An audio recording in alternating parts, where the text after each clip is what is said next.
What do you think looks better? This? This? Or like this?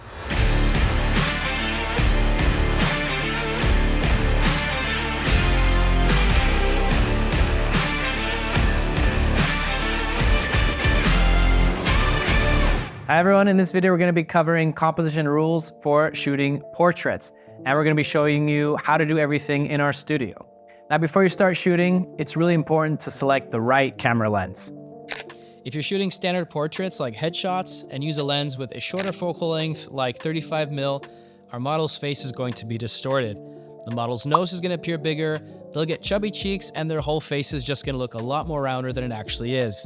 So for headshots, we recommend a lens with a focal length of around 85 to 135mm. You can now see how different portraits taken with a different focal lengths look. You be the judge. The portrait taken with a 35mm lens doesn't look great, and these focal lengths are primarily intended for full frame cameras. Now with smaller sensors, you can get away with portraits at lower focal lengths. For example, with the APS-C lens, which have a crop factor of 1.6, you can take a decent looking portrait on even a 50mm lens, which on this sensor is going to correspond to a focal length of around 80mm. However, the optical properties remain the same, so it's safer to stick with the focal length range that we already mentioned. Now that we've covered what lenses work best for portraits, let's work out how to do composition. Now there are two main types of compositions for portraits, central and then what's known as the golden ratio. Now let's start off with central composition.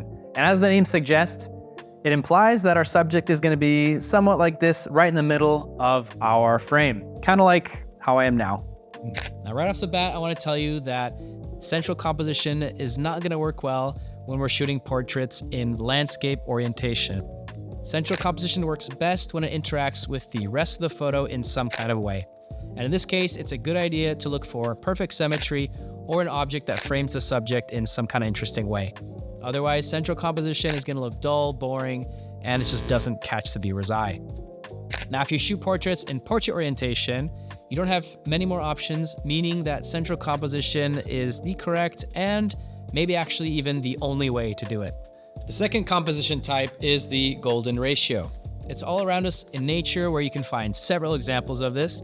And in essence, it's a mathematical formula that uses ratios to define aesthetic balance for different lengths. But we're here to take pictures and not do any math.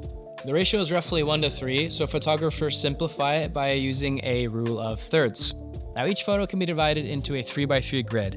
We then place our subject on one or the other side of this grid, and if we want some help while shooting, we can definitely view this grid on our camera, which is going to help make our composition with the rule of thirds a lot easier. It's also no coincidence that Zoner Photo Studio X has this grid when we crop, and it shows us exactly where these guidelines are. Now that we're familiar with the rule of thirds, we can now start putting our composition together in thirds, and let's go see how that's done. Now it's best if the main point of interest is in one of the 4 middle points. For example, the model's face. With the golden ratio, it's much easier to get away with not having anything else in the rest of the photo. Even so, the photo is going to be aesthetically pleasing. But it's not a bad thing if we add other objects to this space. This is going to make the photo a lot more interesting. Again, it's useful if the objects in that space somehow conform to the rule of thirds. And this makes the composition appear much more balanced.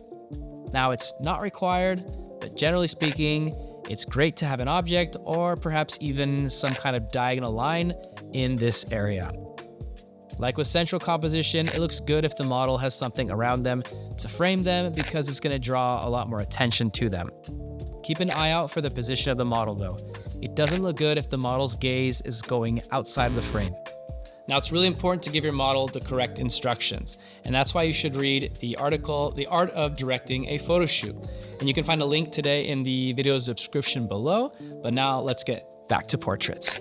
Now it's always a good idea to have some kind of safe zone when you're shooting your portraits, because if the frame is too close to the subject, the photo is just going to look cramped and it's not going to be pleasing at all. And so that's why it's better to shoot with some extra space, and then if necessary, just crop out the excess in Zoner Photo Studio X. Now you can always crop, but you can never get back what is outside of the frame. Now what about height? Of course, height plays a very important role in portrait photography too. It all depends on how you want the photo to look. You can shoot from above, from below, or at eye level. Most of the time, we're going to be shooting at eye level, which means that your camera is going to be placed at the same height as the model. And this composition inspires confidence and allows the viewer to best connect on some emotional level with the model. Shooting from above can evoke feelings of inferiority, so it's actually not used very often. And in general, I only shoot from above when the model is in a place where there are enough objects around the model to create some kind of interesting relationship or composition in their surroundings. Sometimes it's a good idea to use just slight elevation where you get just a little bit above eye level. I think this helps the model push their chin up a bit, eliminate the extremely unpopular double chin, and it makes the model actually look a little slimmer. Okay, and the last one is shooting below the model. Now this again is going to give the viewer the impression that the subject is actually more dominant than the viewer.